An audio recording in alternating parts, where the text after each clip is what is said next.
Hi guys, today's show is brought to you by the extremely kind donations by our donors over at Patreon. Andrew, tell us a little bit about Patreon. Patreon is a place where you can go and donate money to us if you'd like to. And we do offer special perks, like reading your name out on the opening of the show, as well as in the middle of the show, like we're going to do right now. Our current patrons are Stephanie L., Terry Needleman, Max Lunig, Benjamin Learer, Chris O'Kelly, Lily Ackles, Mackenzie Horner, John Donna, Taryn the Duck, hashtag actual duck, Melissa Goldman, hashtag actual Goldman, Jess Lightning, the best Jess in the show, Ewan Cassidy, Haley McDonald, yeah, Taskir, Callum McLeod, Fire of September, Sam Bergman. And you know what? They give us a little extra financial support that helps us keep the lights on here at Musicals with Cheese. If you'd like to join them in supporting us and get tons of fun perks such as patron-only commentaries, our episodes a day early, a few bonus episodes, and a bunch more, come join us on Patreon. All right, let's get on to the actual show, Andrew.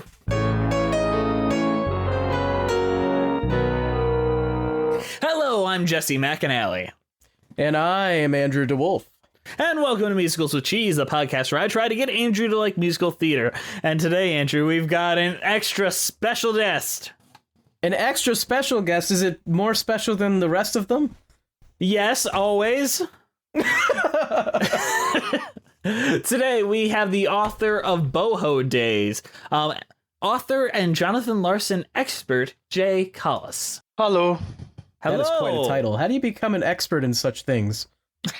You spend 7 years writing a book. Oh my god. Have you ever even read a book, Andrew? One time I read Treasure Island. Did you like Treasure Island? Treasure Island was a good movie. I liked it. That silence, it was so deafening. Did you hear it? I heard a tick, tick, tick, tick. Did you guys hear it too? Yes. You know, I've been watching The Tick on Amazon. Has The Tick encouraged you to buy some new spoons? No, but he has told me that Destiny has arrived, and he wants me to review or talk about Tick Tick Boom, I guess.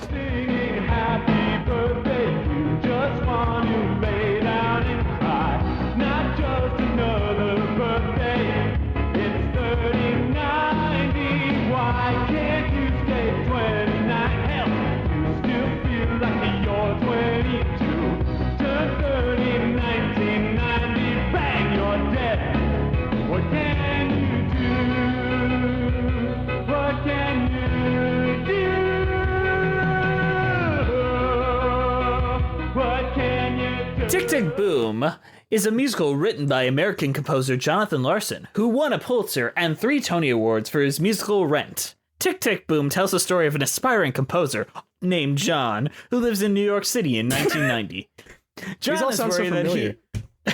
John is worried that he made the wrong career choice to be part of the performing arts. The story is autobiographical, as stated by Larson's father in the liner notes of the cast recording. Larson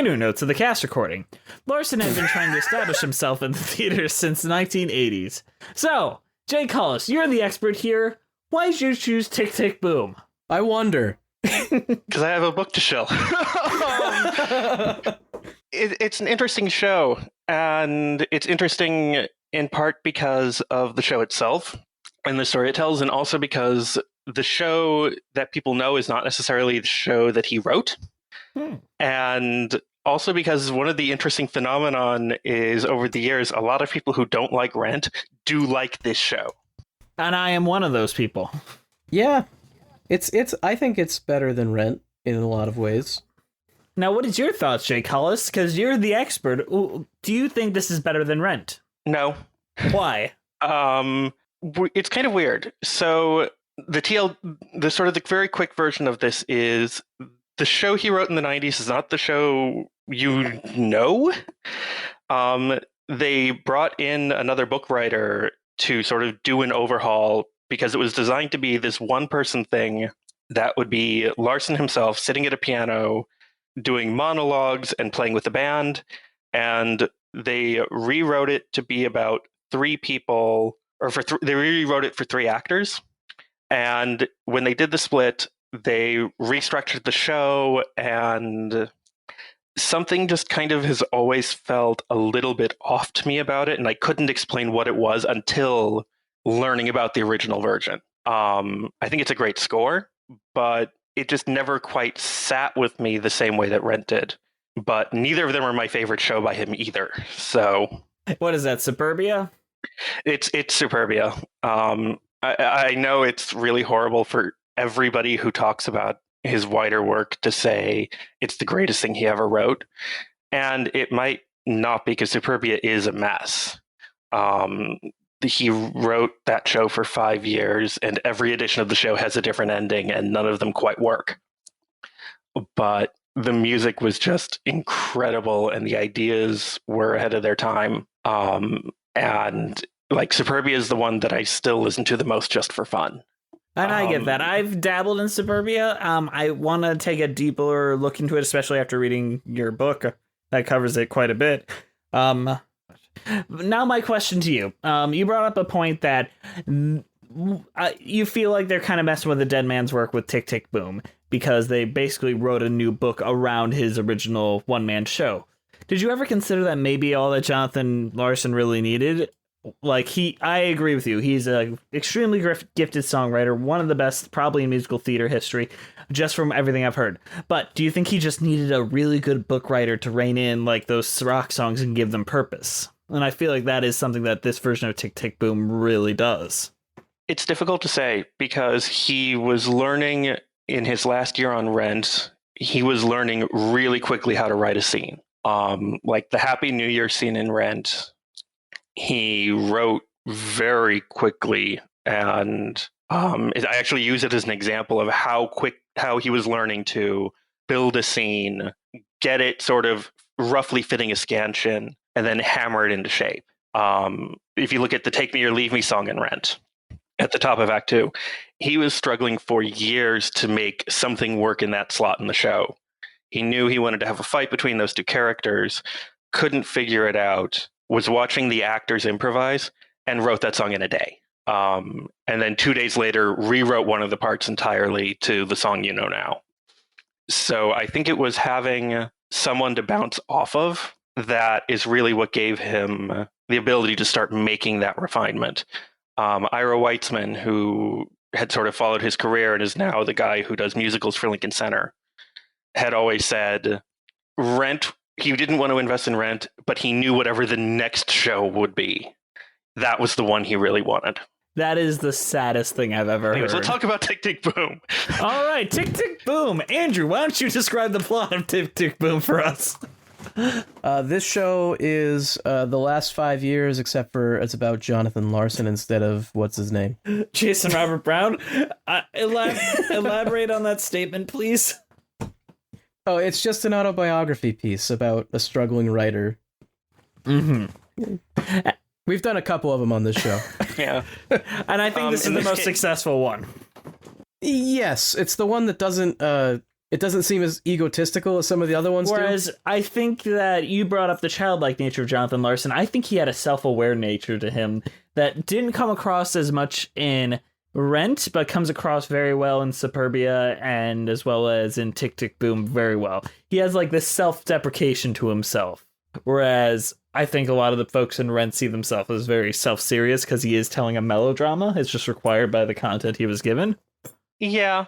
I mean, Tick came out of, sort of this middle-class traditional Jewish guild, because the core of Tick, Tick, Boom is that he's turning 30. This is the big thing, is that he sees this milestone in his life, and he's like, I'm older than my father was when he had me. I should have a career. I should have my own kids. I should have an apartment where the landlord hasn't turned the gas off rather than fix it. And so that frustration and that kind of is where this came out of. He was certainly a confident guy in his abilities. He loved his work, but he was at a point where, his friends were getting real jobs, quote unquote real jobs, and starting to get ahead and settle down. and he's turning 30 and he's still waiting tables and still constantly being told no. Mhm. And, that's a frustrating place. For any artist, not even just artists, for anyone at that age looking to do something. Yeah. I mean, I think in retrospect, it very much feels like what would be a millennial show now, though we're getting kind of past, even for a Gen Z show now. Right. And I agree with you. It feels very modern. Despite it being specifically set in 1990, it feels timeless. Yeah. Which is why I'm really excited for the movie that's coming out of it. It's going to be a movie. Certainly will be. Directed by Lin-Manuel Miranda and starring Andrew Garfield by last I checked. I think so. I have no idea what the status is. No one tells me anything. Apparently it starts there's a movie about this? Coming out, yeah. Are they filming it over 20 years or is it coming out soon? I have no idea. All I know is it's going to be on Netflix, and yeah, that's about it. It starts production later this year, according to Lin-Manuel Miranda. Okay, well, I mean, if they're not filming it over 20 years and they're not in horrific cat CGI, I'm happy about it. The bar's pretty low, kids. I'm wondering how they're going to do parts of it, because like my favorite scene in Tick Tick Boom, if they follow the original script for it, like it's not going to film well. What scene is that? But it's the monologue in the park with do we want to like go, should we do this song by song and figure out a way to sort of hit the beats of the show? Why don't we do our mid show and then we run through it?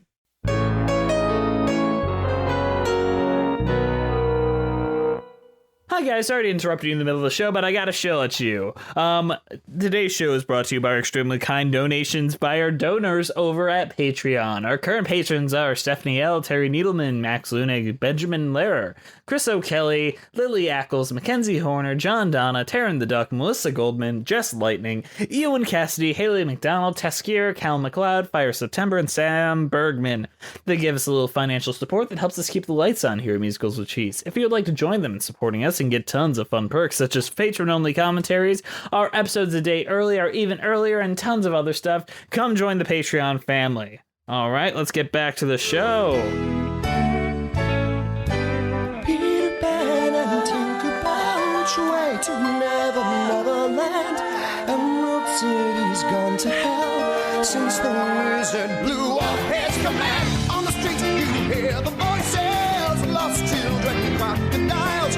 You're not into making choices, wicked witches, poppy fields, or men behind the curtain. Tiger lilies, ruby slippers, clock is ticking, that's for certain. They're singing a happy birthday, I just wish it all were a dream. It feels much more like doomsday, rock 3090. So let's talk about the songs for a bit. What do you guys think of 3090 as an opening number? I love 3090. It sets everything up really well, I think.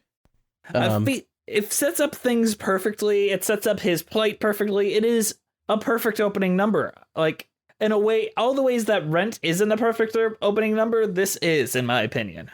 I love the focus on turning 30 as like a milestone, because I think that is really relatable for a lot of people, especially right now. I love the bridge where it goes into Peter Pan and Tinkerbell. Yeah, I agree. That sounds so melodic. It's not just that it's melodic, it's this very vulnerable moment in the song. And he's, and you can tell, like, okay, no, I'm really not sure what's going on.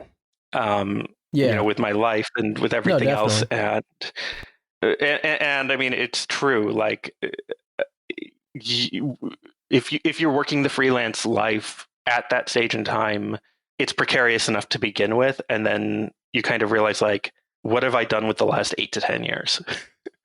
And people think like, oh yeah, you have 7 housemates. And well, in his case, he had like 2 or 3 other people in his flat at any given time. You're in your 20s, this is expected. And then you have this big moment, you're turning 30 and you're like, I'm supposed to be respectable now. One of his notes always said, stay up and coming, you'll never be a has-been. It is a very self-aware, very referential piece.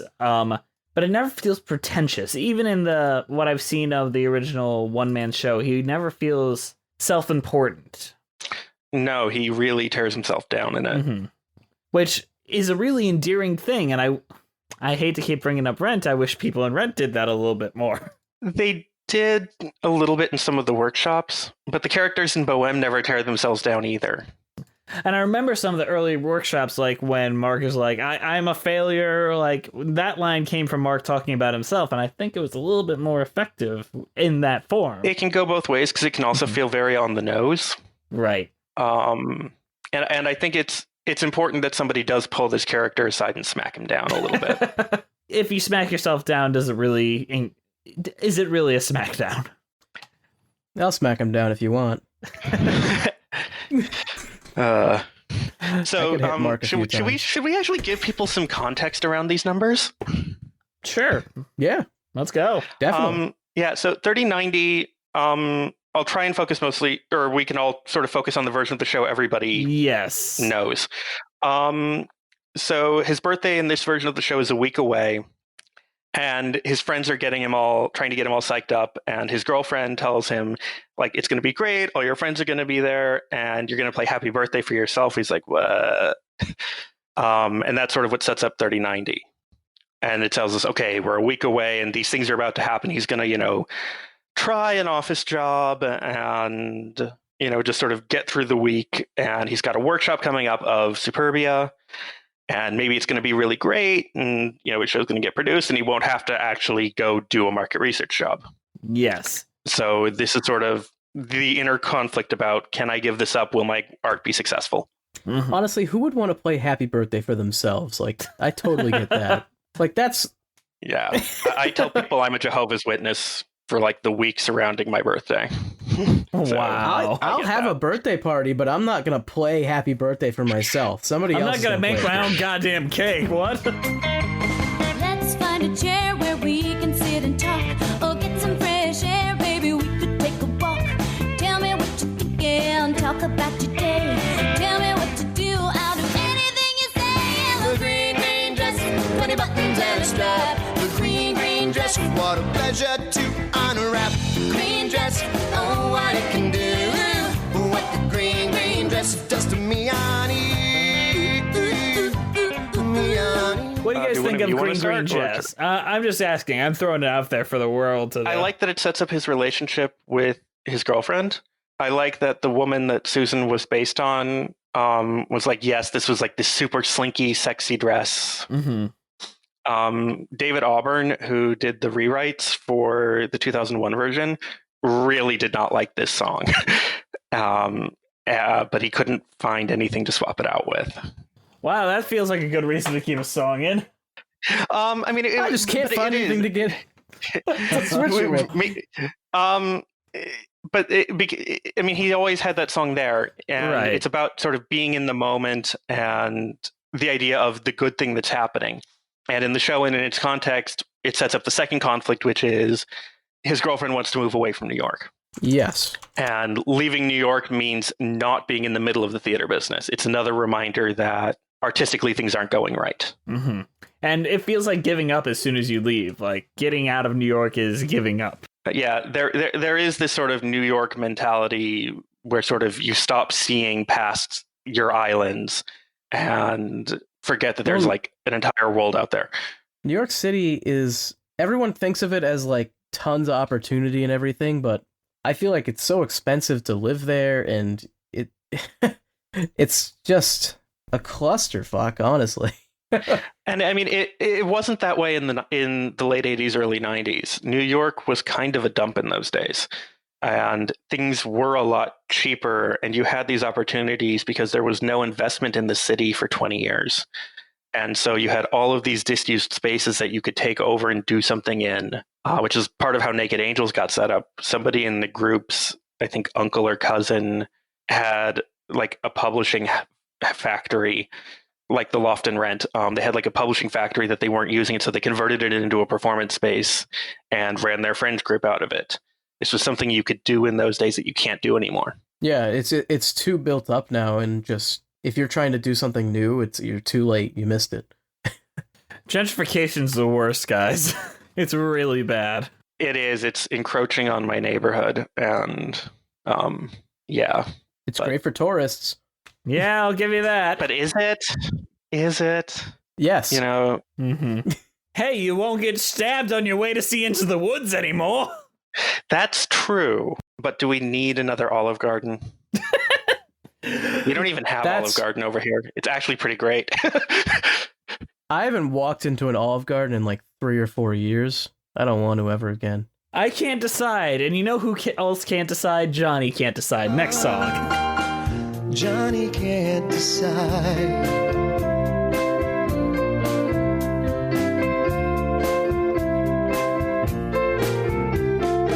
Susan longs to live by the sea. She's through with competition.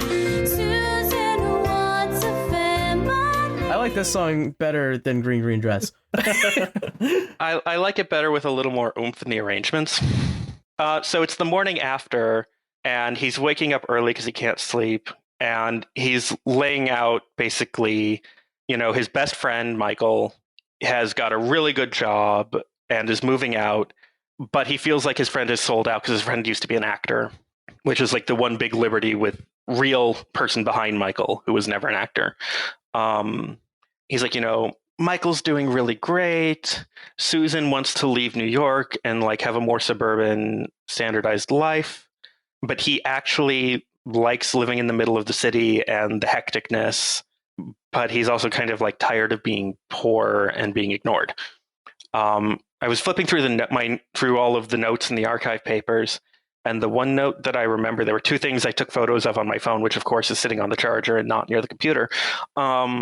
But one of them was, one of the lyrics in Johnny Can't Decide is compromise or persevere. And one of his notes is tick means compromise, boom means persevere. Okay, so that's basically describing the mantra of the show. Yeah.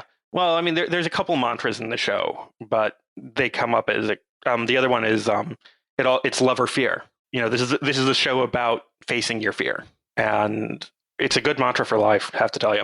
Where does this show fall on the love-fear line? Shut the fuck up, Andrew. No, it's true. It's making the decision. If you look, I mean, if you apply a meta filter to Larson's trajectory, Superbia is the fear show. He's afraid of what happens when you let everything be controlled by numbers and by economic forecast. And Tick is the show where you kind of make the decision to not be a part of that. And Rent is the confirmation. That's good. I think that's a good way to summarize that entire song into a small segment. Instead they pay on Sunday for a cool orange juice or a bagel on the soft green cylindrical stools. Sit the fools drinking cinnamon coffee or decaffeinated tea. Forever in the blue silver chromium diner drips the green orange violet drool. I love the next song so much, where he goes to work at a diner and he sings a homage to Stephen Sondheim's Sunday and his own version of it. It's fun. It's hilarious. Yeah, and this I one's love pretty it. fun. Pretty relatable too, as far as like having a shit day job that you hate. Yeah. And I heard this version before I heard Sondheim's version. So this Same. is always like the version whenever I hear Sunday. Like this is what comes to my head before Sunday in the Park with George. Yeah, it's not quite my favorite. It's not quite my favorite shitty job song, but it's up there. What is your favorite shitty job song? It's going to sound really horrible to say this, especially out of context of the show. It's Lot's Wife from Caroline or Change. Actually, it's all of Caroline or Change. Yes, yep. Okay, my heart beats for that song. I can't disagree. God, I love that show. I'm so glad it's getting a revival. I love that show. I saw that revival in London. You are in for such a treat. I'm so fucking pumped. All right, Andrew, do you have anything else to say about Sunday? No. I have no more to say about Sunday. A lot of the songs are kind of similar to me in this Fair. show because Yeah. they're all kind of that rock Rent style. So And you're not a fan of that to begin with. I'm not Yeah, a what is- giant fan of it. I'm curious, Andrew, like because I've listened to a lot of the episodes, what actually is like your background on music and your general interest? Because Yeah? I get the impression that you're really into classical, but like I don't know what you say, I've got a craving to listen to some music. What do you put on sort of when you're just reaching for your musical comfort food? Oh, well, I mean, I used to be a big heavy metal junkie, but I'm not really as into that anymore. But I would listen to like European metal a lot. Now I went to music school and I got a lot more into jazz and some classic stuff. So it's a big blend of all that type of shit now.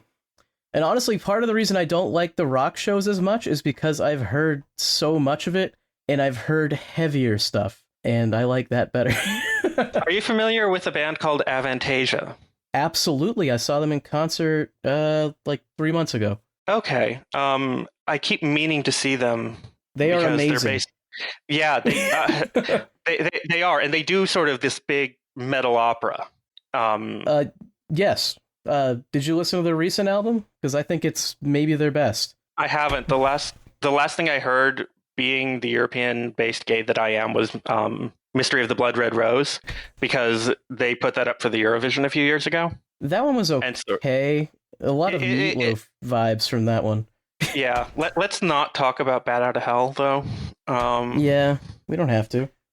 But yeah, okay, now I get a better like sense of things. Because like my background, like one of my favorite bands is a really big prog band. Well, not really big in terms of like filling arenas, but really big in terms of like you say Marillion to a group of prog fans and they instantly know who you're talking about. I keep waiting. There needs to be a bit like a really good progressive rock musical. It just seems like the form merging is there. There's so many concept albums. You could just make one of them into a musical and be done. I've tried, gotten the rights before. If somebody wants to produce, hit me up on Twitter. You know what? You guys are talking about things I don't understand. I think I need some therapy. Therapy, next song, let's go. I was afraid that you'd be afraid if I told you that I was afraid of intimacy. If you don't have a problem with my problem, maybe the problem's simply codependency. Yes, I know that now you know that I didn't know that you didn't know that when I said no, I meant yes, I know. And that now I know that you knew that I knew you adored me. I was wrong to Say you were wrong too. say I was wrong about You being wrong. when you rang to say that The ring was the wrong thing to bring. if I meant what I said when I said rings bored me. Therapy. I got used to that. I fucking love Therapy, guys. This is like the first song from this musical I got obsessed with. It's a great song. The first time I heard this song was on a really crappy tape of a concert from '97, and Ben Stiller did it. I feel bad that you feel bad about me feeling bad about you feeling bad about what I said about what you said about me not being able to share a feeling. Yes, I'm waiting so don't shoot me. Oh, God. Ben Stiller did it? Well, okay, so you have to remember back in the mid '90s, Ben Stiller was actually an actor with like a popular TV series, and like he was known as he was sort of breaking in as a comedic actor before he started directing.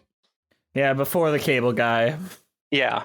He was on Fox when Fox was still like hip and edgy, and Now they're just edgy. he'd known Larson through Victoria. They actually did a number. Larson wrote a number for Ben Stiller to perform at the opening night party for Falsettos, Holy shit. and What it was a the rap fuck? version of Jason's. It was a rap version of Jason's bar mitzvah. That is the whitest thing I've ever fucking heard. Is it white or Jewish? The whitest Jewish. Jewish It's thing I've very ever Jewish. heard. They were both Jewish. All three of them were Jewish. Larson, Victoria, and Stiller. We need one more Jew. William Finn. Ah, okay, and now put them in a room and tell them to bitch. I love that song. You just have to put him in a room. And therapy kind of works along the same lines of that, because it's this sort of very fast. I mean, originally it was just one person doing it and just playing it. Larson would just play it through as fast as he could. Oh God. In the build up. But he was accompanying himself too. He was playing the piano part on it at the same time.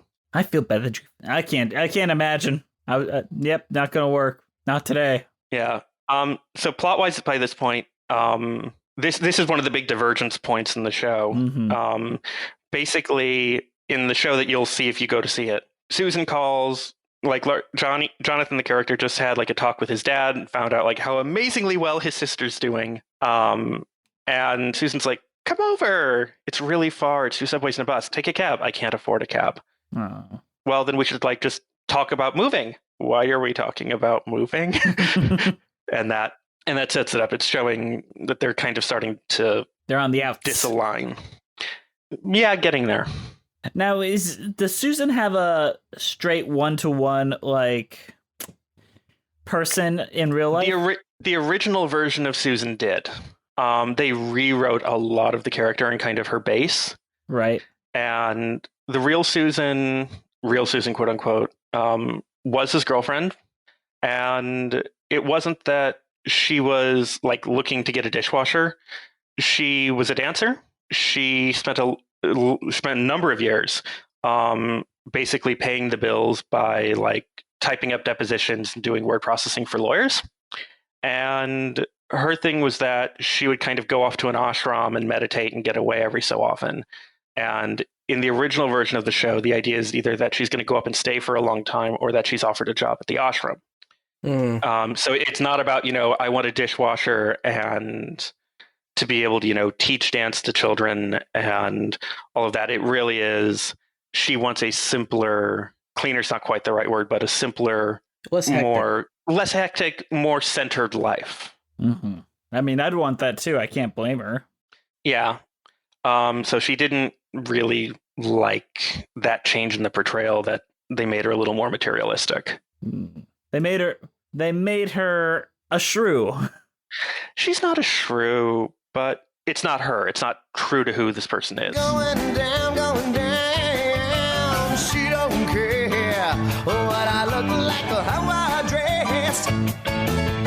She never says no, always says yes. Oh, sugar, she's refined for a small price. She blows my mind. Sugar, she's got the power, soothes my soul for half an hour, half an hour, half an hour, half an hour. Sugar might actually be my favorite song. Either Sugar or 3090 is my favorite song in the show. All right, explain why. It's a really fun, peppy number. I have an obscene sweet tooth, so it's definitely relatable. And it's a moment of levity that we kind of need at this point. Although originally it takes place way, way earlier in the show. And it's one of the few things in the final version of the show that really gets at sort of this childlike giddiness that he can feel at times. Yes. I was about to bring that up too. I think it's such a fun moment, and like the comedy works really well. Like, especially when it gets to like the really awkward office style comedy when he sees the girl. Yeah. She's a little too peppy. He played her so over the top in his original version. And it's great. That's actually based on a real encounter that he had with someone he knew. And it was like 2 a.m. She was with her boyfriend and he just wanted to get away. And she keeps like drawing up the conversation. And then she saw the show a couple months later when he did it as Boho Days. And she sees him afterwards and she like slugs him on the arm and is like, yep, you got me. She took it in really good stride. I mean, artist types usually do find the ones that take it in good stride. Yeah. And it is just this really funny moment because it's like, it's not that he needs a fix and he's getting like some quick energy. It's that it's a Twinkie. It's like the lowest, nastiest thing. It's a Ghostbusters joke. And then he gets caught out by someone he thinks is really hot. And he's just like, and And yeah, what you eating? Doomed. A carrot. I toss my Twinkie to Speed Queen, man. This is where the 3-actor setup of the revival really is effective, where you need all 3 of those people. Like, they cut it down to the barest minimum they possibly could. Yeah, they actually tried to do it with 2 people for a while. Oh, no, that would not have worked. They originally wanted it to just be Jonathan and Susan, and they realized, no, they had to pull Michael out as well. Yeah, it's a smart move, and they made it right.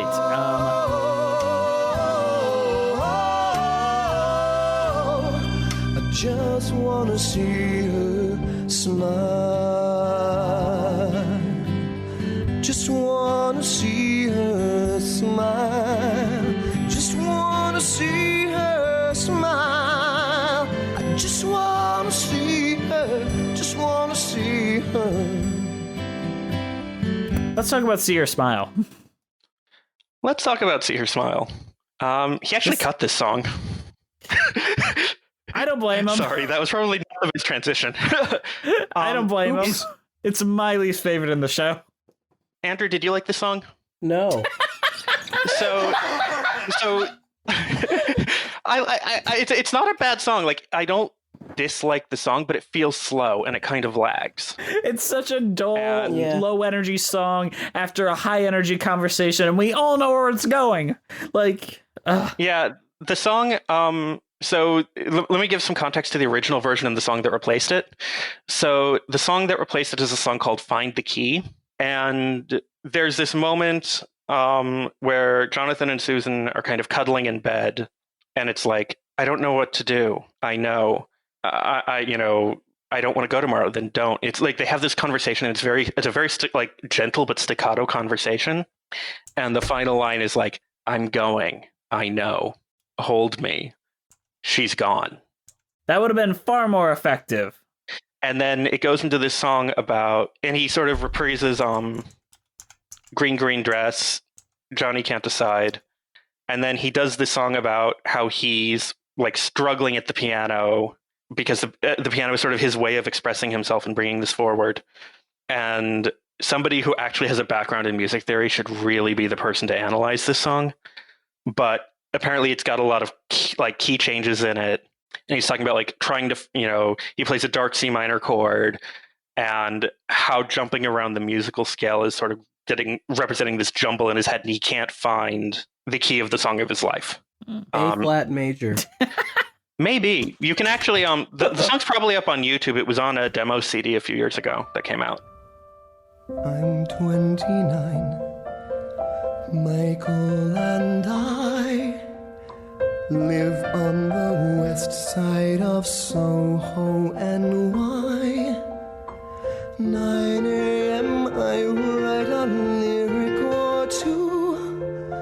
Mike sings a song now on Mad Avenue. I sing, come to your senses. Defenses are not the way to go.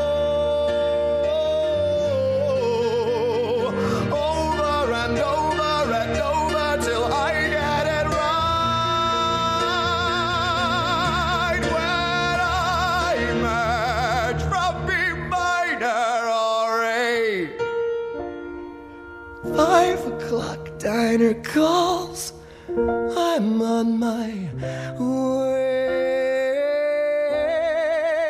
I think, hey, what a way to spend a day.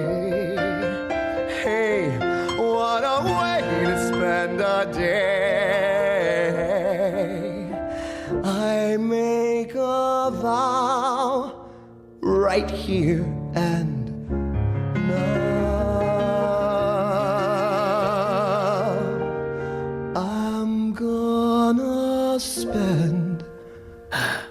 and then John sings a song Why, which is probably the best song in the entire show by my book, because it is the slow ballad where it is reacting to all the negativity that has come on to him at this point. Like everything, his show's not getting produced, his girlfriend left him, and the one solace of a friend he has is gonna die. So can I ask you a question?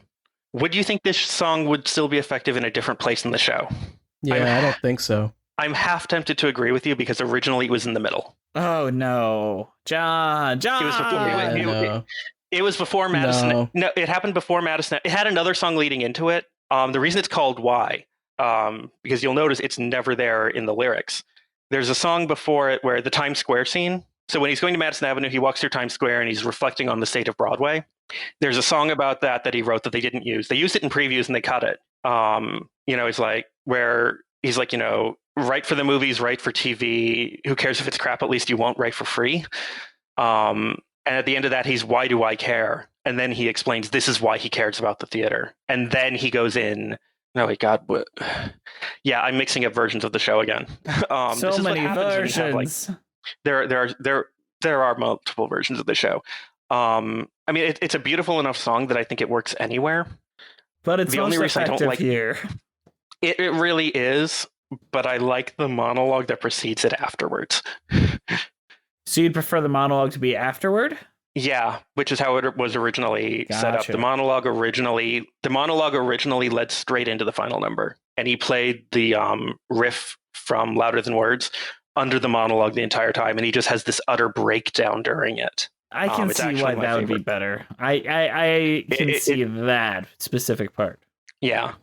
But Auburn agreed with you, obviously. He's like, no, this has to be the 11 o'clock number. This is what you center the show around. Yes. Yeah, and that's the best choice. What do you think, Andrew? I think it's got to be right where it is. I can't see it being anywhere else. Should be opening number. There you go. Open with this one. Put 3090 and then here. Just end the show immediately. Perfect show. Wings, which do you prefer? Ask the birds. Fear or love, baby, don't say the answer. Actions speak louder. They speak louder. Actions speak louder than. Let's talk about Louder Than Words, which I think is a great finale number, and just the phrasing of Louder Than Words is a summation of Jonathan, the character, as well as Jonathan, the person. I can't remember the details. Actions speak louder than words was a mantra he literally kept on a pinboard by his desk. And here's one of the other ones. Simplify, simplify, simplify, which is one of Sondheim's mantras. And the other is from an author named Richard Bach. And it's argue for your limitations, and sure enough, they're yours. Gorgeous quotes that obviously went on to inspire John very well to create this. Was it always the final number? This, Sugar, and 3090 are like the three songs from Tick, Tick, Boom that I will always happily listen to. Not Why? Why's beautiful, but if I'm just popping open music to listen to, it's not quite that song. You want the bops. I do want the bops. I'm a basic bitch like that. No, Why's a beautiful song. It's just not like a casual listening song. It's so emotional and so personal, which is also funny because it's about how the Michael character being an actor, which is the one one of the two big embellishments he made for that character, because they also never lived together in real life. They were just close childhood friends and all that. But you have to simplify and add things like that.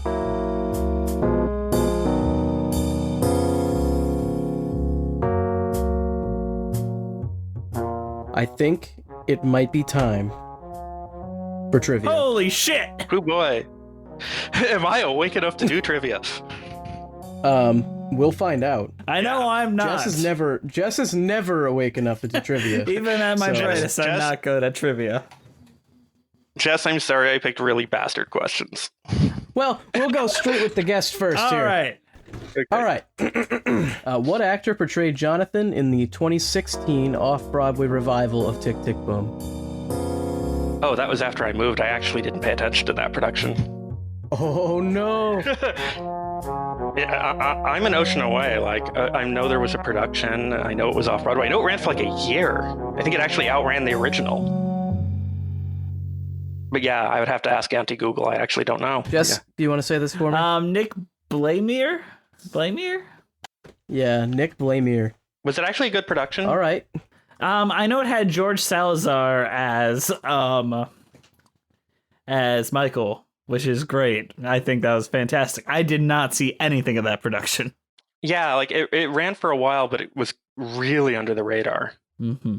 I didn't know it existed until I was looking at Wikipedia. I was like, what? Yeah, I saw it in Vienna with Era Sass. It was like the whitest Michael you can imagine. Yeah, I picked a bastard question there too, so don't worry. All right. Well, here's the next one for you, Jess. I'm ready, I guess. In the bonus track on the Tick Tick Boom cast recording, Larson sings his actual address. What is the building Fuck number? me.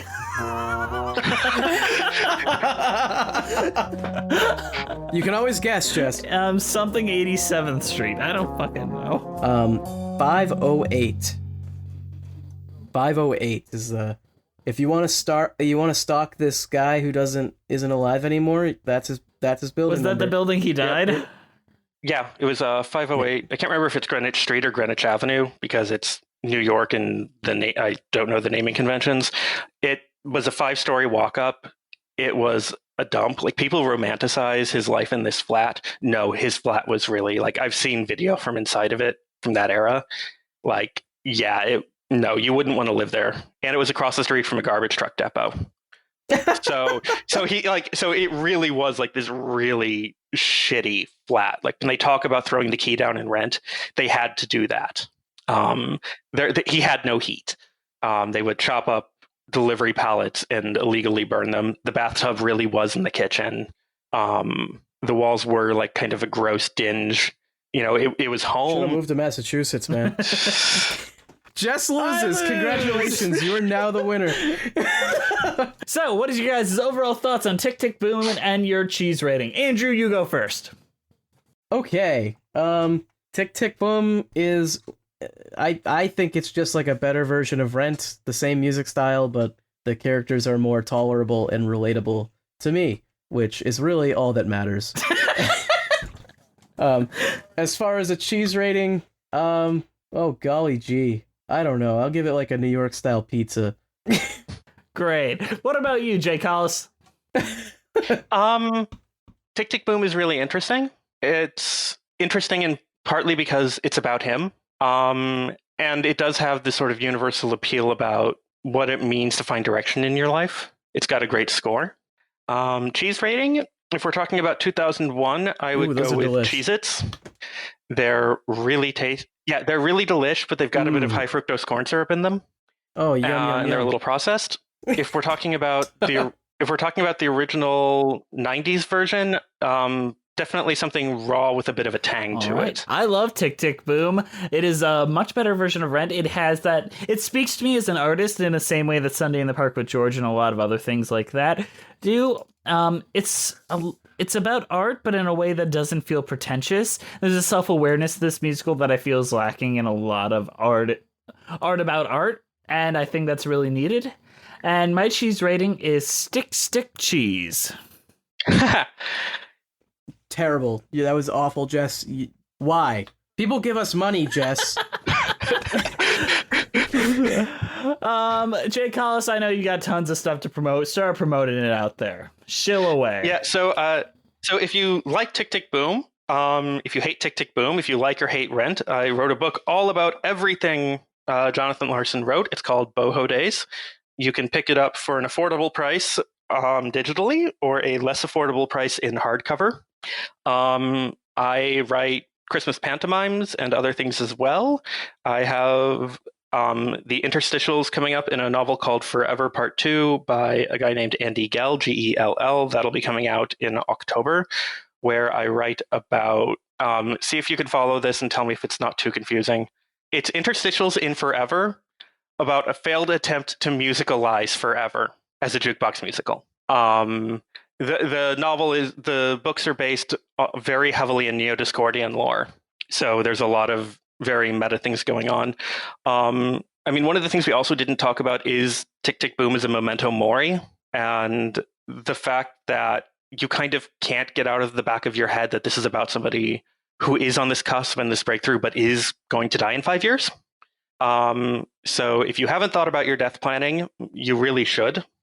Get your paperwork in order, let people know what you want. I recommend buying a brick of moo and getting moo-moofied, and then you can be part of a work of art forever. So go to moomoofication.com. So and check you can find that out out. all about that there as well. All right, you guys, thank you for listening. Please rate us, review us on iTunes, Spotify, Stitcher. We're there at Musicals with Cheese. Our Twitter is at Cheesy Musicals. Our Patreon is Musicals with Cheese. Our Instagram is also Musicals with Cheese, as well as our YouTube page that is Musicals with Cheese as well. But what isn't Musicals with Cheese is our email, which is musicaltheaterlives@gmail.com. Our title card was created by Jolene Casco. Her Instagram is at Jolene Casco. Gentlemen, thank you for your time tonight. I understand it's very late for you. It's very early for another. Thank you all for dedicating your time and making this happen. Thank you for having me on. Thank you for coming on. All right. All right, folks. We'll see you next time on Musicals with Cheese.